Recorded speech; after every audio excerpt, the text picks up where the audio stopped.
My grandma passed away back in 2018. My family and I were saddened by her loss, but we found comfort in knowing that after a few years of being in and out of the hospital for various illnesses related to old age and the near lifelong battle with major depression, she died peacefully, in her sleep, and was finally free from suffering. So fast forward to last spring, around a year and a half after my grandma's passing, we were a few months into quarantine when I started to feel extremely overwhelmed by the chaotic state of the world. Coping with the feelings of isolation and loneliness from being away from my friends at college was very difficult, and my mental health was on a rapid decline. I know I'm not alone in this boat. Panic attacks slowly became a near daily occurrence for me, and along with that, I fell into a deep depression. Now, I've always struggled with depression and anxiety, but it had always been pretty manageable up until that point. As time went on, I felt more and more hopeless, like the world was never going to return back to normal. On a particularly bad night, I was at a very low point and cried myself to sleep. It was then I had the strangest dream, which felt so real. It was a very sunny day, no clouds in the sky, and I was standing outside of the Catholic church my family raised me in. Even though the parking lot as well as the church appeared to be completely empty, I knew I wasn't alone. I don't know how to explain it, but my dream self sensed another presence there with me. I walked up the steps, entered the church, and began to wander around in search of this presence. After doing some exploring, I turned the corner and found myself at the doors of the back of the church, which was used as a multi-purpose room. I opened the door, only to find my grandma sitting in the centre of the room. She smiled at me with the biggest grin, let one of her little laughs while saying, "I'm so glad to see you," then mentioned me to come sit in the chair next to her. She stood up and gave me a hug before we sat back down. We had a very long conversation, majority of which is a little fuzzy. I can't remember exactly what was said, but I know it had to do with anxiety and depression, which she had greatly suffered from. I remember at one point, my grandma grabbed my hands tightly, looked me in my eyes and told me, "Keep holding on, you'll get through this." She then glanced up into the skylight directly above us, looked back at me and uttered, "Everything is going to be okay, I promise," before promptly vanishing into the light. Now, I don't know if that was just a weird, random dream I had, but something about it seemed special. I'd never had a dream about my grandma, nor any deceased relative prior to this, and haven't had one since.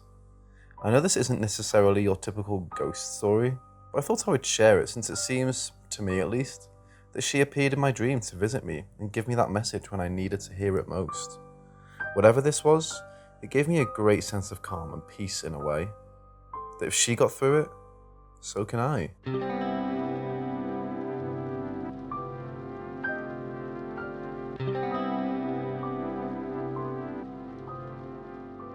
About 4 years ago now, I was picking fruit on a cherry orchard I worked at for years. I worked there since I was 12. I was 18 at the time. I was smoking weed heavily, and I have BPD, so I attribute what I saw to hallucinations.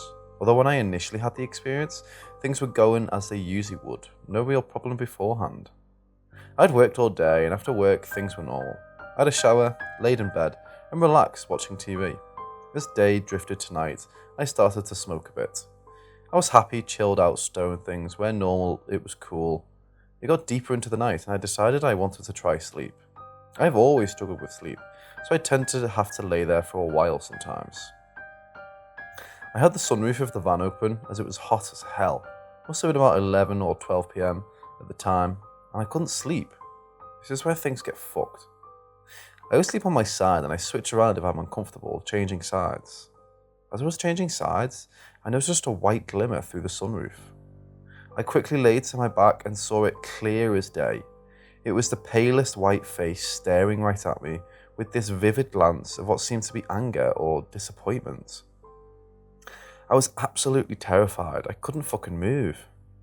I closed my eyes. It was still there. I couldn't even think. I was stuck with fear. I would stare up at this white face. It looked to be an Asian girl. I know that sounds funny, but that's what I saw.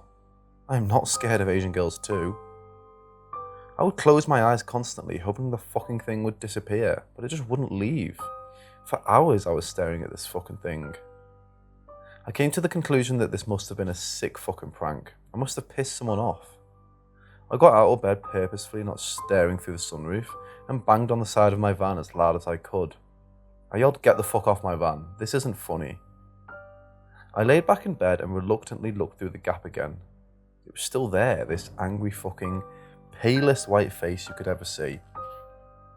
It looked like one of those grudge things sometimes you would see in some Asian horror movie, the real fucked ones.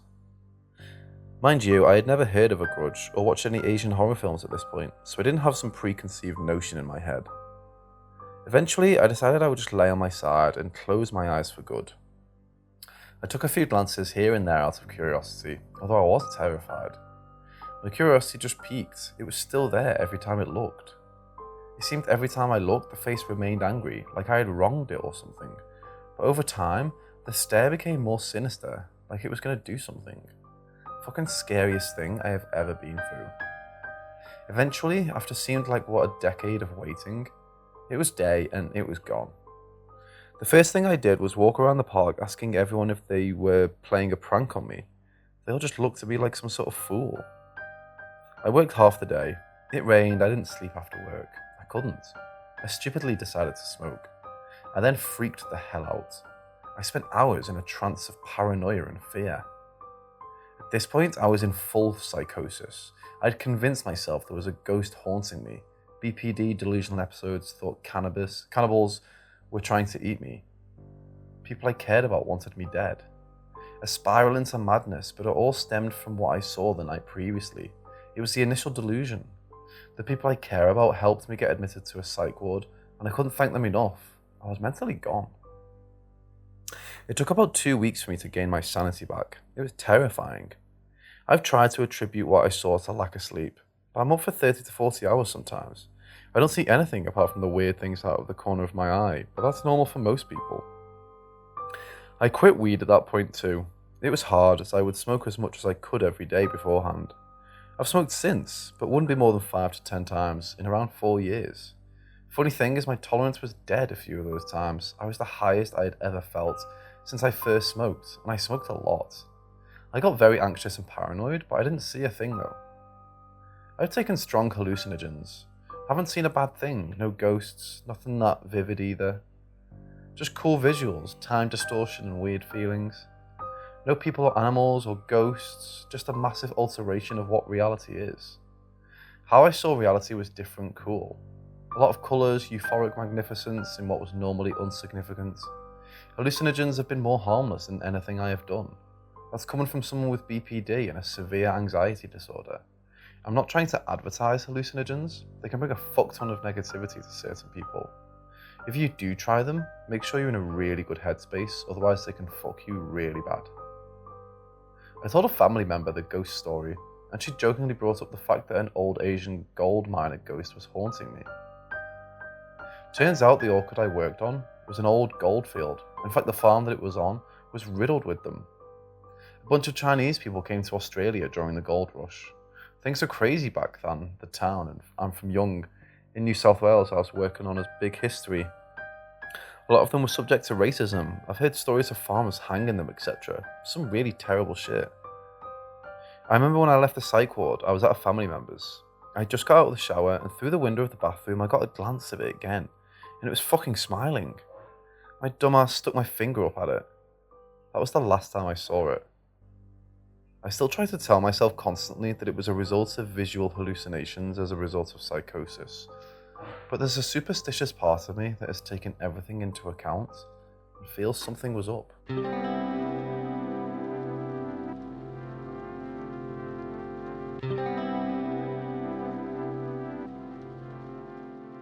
My name's Zach, and I don't believe in ghosts. But my experience in this place still remains in my head, and I just can't explain what I've seen, felt, heard. When my mother was with her ex-boyfriend, he bought a house and we moved in. It was a yellow house, built in 1970 in Saint-Martin, countryside, but not that far from Paris. The last owners were probably an old couple. I never knew, probably because I never asked. It was in 2011. I've spent 3 years living there before my stepfather and mom broke up and left for my student life. Among the strange events that occurred, I remember the reversed cross on the ceiling in the garage. Every time we fixed the ceiling due to humidity, the shape always came back at the same place. My cat used to freak out right under the cross and yelled like he was in pain. I assumed it was pure coincidence. One night, my family wasn't there and a friend of mine slept over. I had to pick something in my mother's bedroom and felt observed. My mum used to say she hated her bedroom because she confessed how she woke up sometimes, thinking there was somebody next to her. Not my stepfather. Chills. When I came back in my room, my friend was scared as hell. Her face was blank and she told me she saw something by the window. My theory was, it was a bird, probably an owl. Anyway, the creepy feeling was mutual. One of the craziest episodes was a party. We talked with two friends near a door and mirrors. There was this Buddha statue. We were calm, no drugs. Then all the mirrors fell and the head of the statue had been sliced. The rest of the body was still standing. Everybody was choked and asked us what happened. Maybe it was a temperature problem, but it was just a regular April night and I don't remember any weird weather issues. And there's this story about the frickin' TV. We changed our TV over and over again.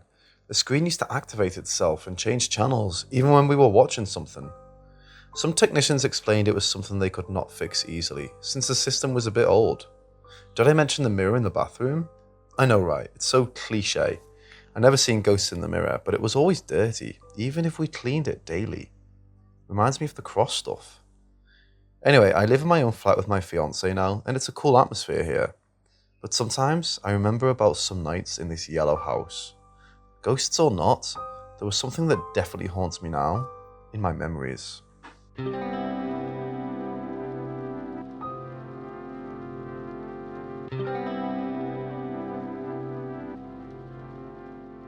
I used to live in Glasgow, Scotland. I always felt comfortable there. Such a special place. I wish I could go back there again. But hey, Scotland is well known for its ghosts, weird stories and haunted castles. You just would not find them in the usual and famous places. Once again, I don't really believe in ghosts. If they're real, then we will definitely find evidence and the world will never be the same again. In 2015, my friend Yona and I looked for a cheap flat. We visited this old house and quickly knew we would never pick it. It was a beautiful manor, 4 floors, great paintings in such a vintage style, elegant as hell.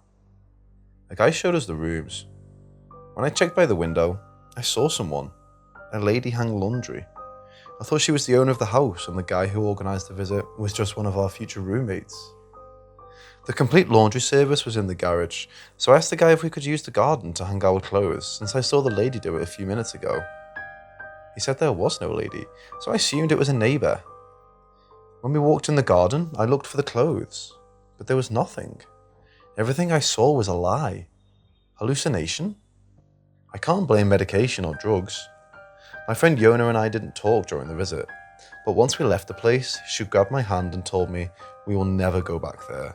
That's so creepy, I almost peed in my freaking pants as we laughed, trying to forget this weird stuff and the lady. Who was she? Was it all in my head? We'll never know.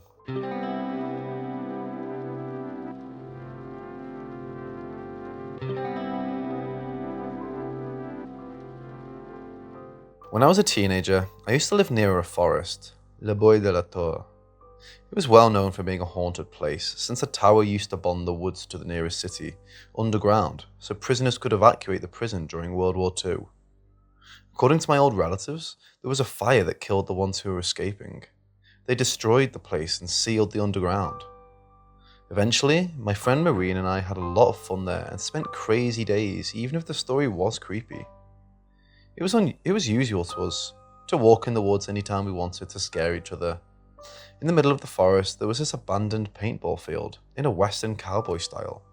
There were some axes, a fake graveyard, real knives, broken cars. We called this place Full Face because of a big flag at the entrance fence where those words were written. One day, as we were playing like the kids we heard footsteps in the distance. We immediately thought there were some older people, since we found some needles and alcohol bottles. The perfect spot for hidden crimes. As we decided to hide behind cars, the sound seemed closer than ever. We waited, observing everywhere around us, but there was no one. Just this constant noise of something regular that was pushing on the leaves. The sun was going down. We knew we had to come back home. But what if these people we heard were dangerous? These people we did not even see. As the sky turned darker, we noticed the silence. Now is a good time to leave. But when we came out, the same damn thing occurred again. Irene started to cry. We ran like never before. We knew the forest and found a way to leave the field, but the flag vanished and someone definitely moved the objects we played with when we were hidden behind the old cars. In the woods, everything is the same. There was no wind. Then, the full face flag literally flew in the air under our eyes, and the leaves kept on scratching around us. I felt like the top of my head was freezing, like some cold water fell on me. In the end, we managed to leave the field and never came back. Now I'm a grown adult and can't explain this flying flag, the leaves, or the cold feeling. Sometimes when I'm driving my car, I'm watching by my window the abandoned field when I'm waiting at the red lights in the distance. Should I go there again?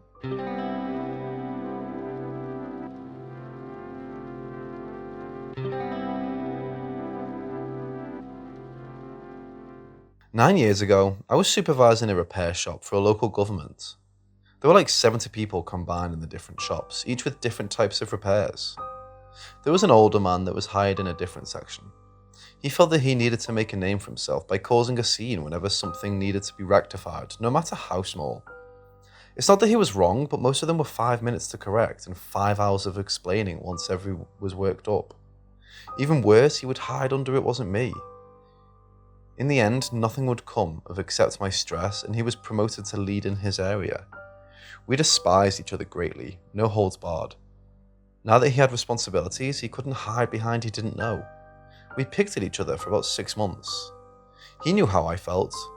He was making a major error that I watched develop and could have helped him, but he found one of my character flaws when it comes to arseholes. When I felt the moment was right, I said, "Hey, look at this," and walked away. In the end, it was not the problem I exposed that got him in trouble, but how he was hiding it and getting caught lying about when confronted. He got in trouble on paper and had the nerve to come to me. Of course, I told him he was lucky and reported it before it became a real problem. That was true, it could have been a very large problem. We departed in mutual disdain, and a week went by. He never missed a day, so a no-call, no-show was a problem. They called for a welfare check, and the local PD found him in his bed, passed away. By 10 AM, everyone knew. A few people that knew how I felt came up to me and asked how I felt about him. I did not do the political thing and be nice. Oh no, I had to say what I felt. Death does not change what an arsehole he was. Fuck him. But in a dispassionate tone. I don't believe that people become saints when they die, but I usually keep my mouth shut. At the end of my shift, everyone had left except one person with me in the office. I was 4 feet from the entrance door to my left. The other person had their desk to the left of the door facing it. Out of the corner of my eye, in the doorway, I knew it was him. Stocky red-haired with a beard and glasses. He was a blur, but it was him out of breath in the doorway. I'm not afraid of ghosts, but did not turn to look at him. Under my breath, I said, "You're still an arsehole." And he instantly ran at me. It happened so fast I didn't have a chance to react until I could just about feel his breath on my cheek. I jumped out of my chair, fell on the floor and started laughing. The person with me was like, "What the hell?" I explained what happened. He said he had seen movement out of the corner of his eye, but nothing else. He said, "Senor, don't speak ill of the dead until after the funeral." He asked me why I was laughing when I fell. I said that bastard scared the hell out of me. That's the first time I've ever been scared of ghosts. After the burial, I stopped feeling his being around.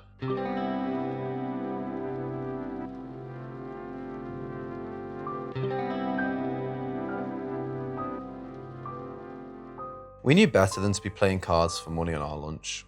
It was a local government maintenance facility that was known to be pretty haunted at times. About 10 years ago, 6 of us used to gather behind a wall next to a room built inside the main building. It was double-thick cinder block filled in with rebar and concrete all the way. It had a spring-loaded steel door. It was about 9 by 6 foot inside and was meant for the storage of cylinders of acetylene and oxygen cylinders. It was mostly likely blast-proof. I was not a fan of being next to it, but it was where the game was. 6 of us would be playing poker and emotions varied from heated to cheers. I don't know who we thought we were fooling. One of the players would sit with his back to the door due to the amount of room we had.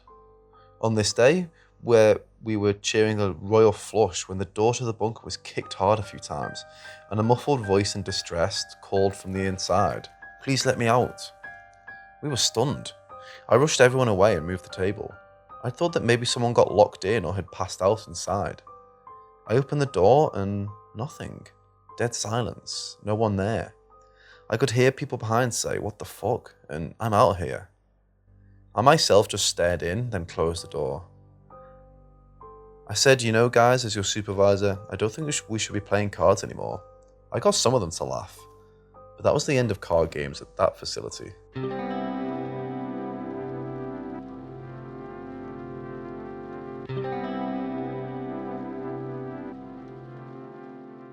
I was invited short notice to a wedding for one of my first cousins to take place at Mazatlan, Mexico.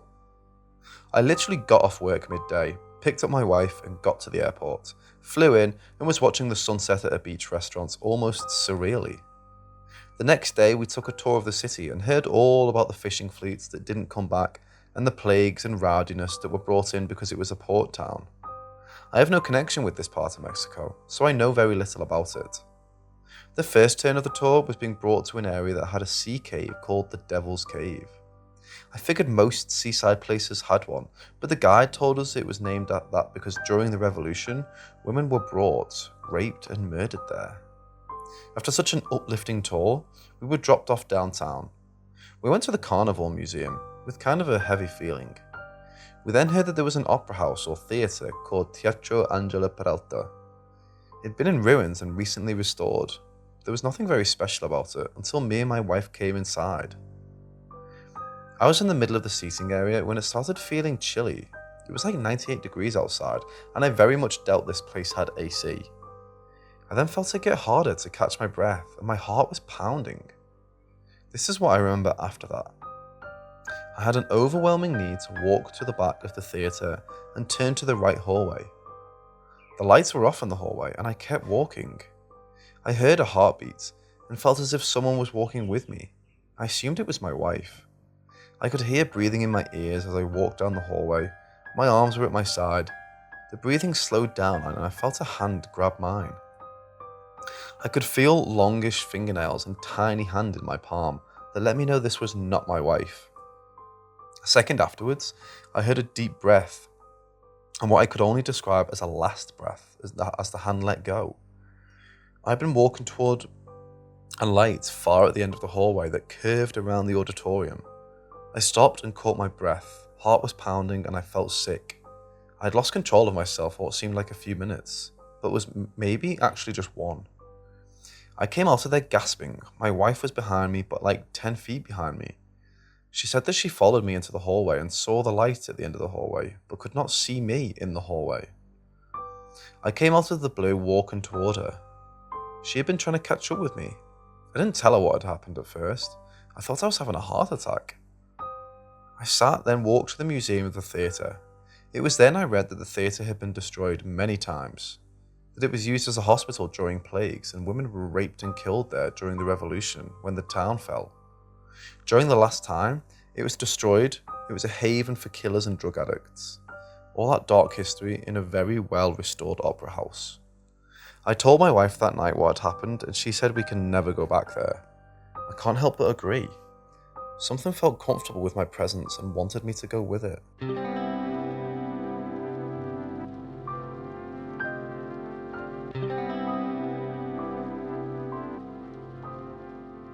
Okay, so on my mother's side of the family, most of them, including me, are able to see spirits.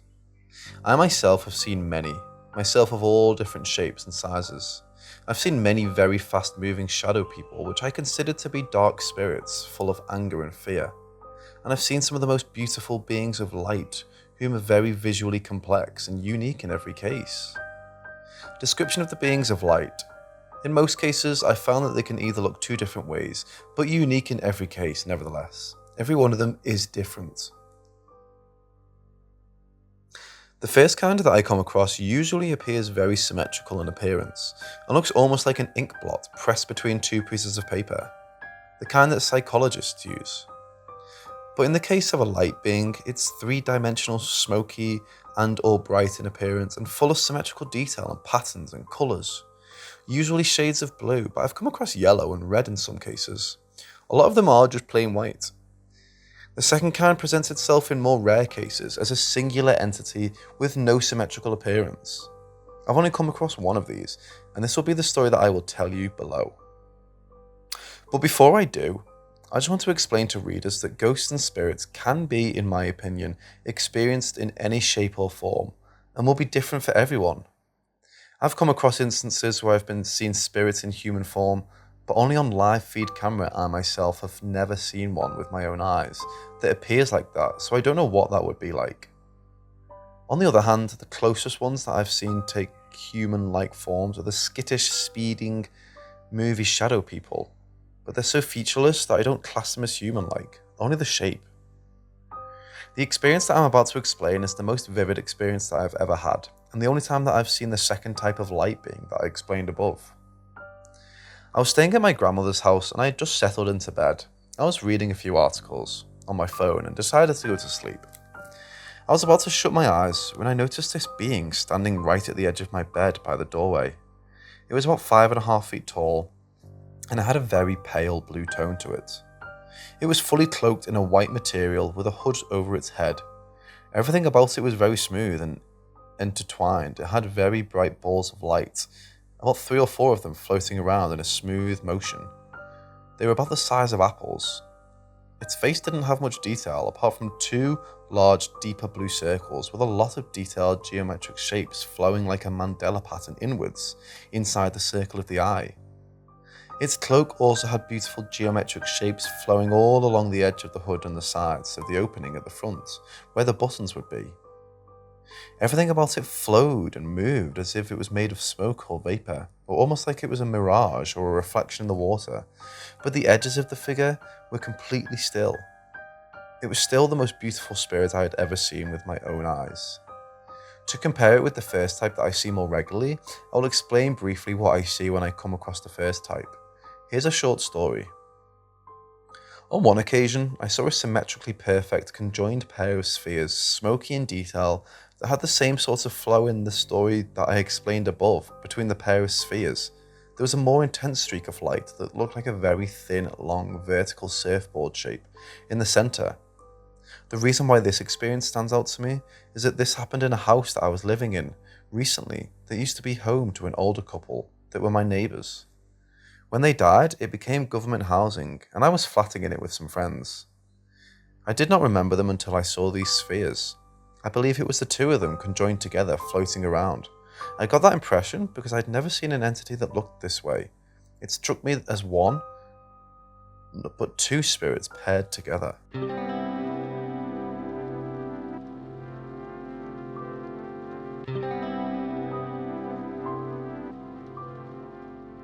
When I was about 4 years old, I had a bunk bed in my room. I wasn't allowed to sleep on the top bunk in case I fell and got hurt at night. However, I was permitted to play up there during the day. I remember climbing up the ladder and being picked up and set on the ground. It felt like a woman's hands, smaller and gentle. I lived with my father and he was the only one in the house. No one was in the room with me and I had no explanation as to what had happened. As I got older, other odd things would happen. Toys would disappear, then reappear onto my bed, but my father swore he never moved them. As I'd sleep, occasionally I'd feel a hand on my neck or back. Nothing malicious, just a small woman's hand caressing me. It felt distinctly cold. While I wasn't afraid of whatever was doing it, I was too scared to turn around and look. Things continued to go missing and reappear. Jewellery, makeup, earbuds, etc. Except now, they'd be placed into weird spots of the house. In the washing machine, in the fridge, on top of my car. My father didn't move these things and neither did I, so I kept assuming it was the ghost or spirit. In the past year, things have started to get a little more odd. I'd be sitting on the couch doing my homework and everything on the table would fall to the ground, almost as if someone shoved it. My father is a witness to this as well. Boxes would just empty themselves without being touched, glasses would fly off the counter and shatter, and things started disappearing and not being returned. My father had a coin necklace he was given by his grandmother. He wore it every day and kept it on his bedside table at night. One morning, it was gone.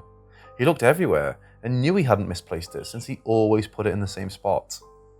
At night, when I was alone, I would hear the doors slam around the house. It's an old house and it requires a good shove to open the doors. The TV would turn on out of nowhere and at full volume. I'm starting to fear whatever presence we have in the home. It's not friendly and gentle anymore. It's getting violent, and I'm not sure exactly what to do.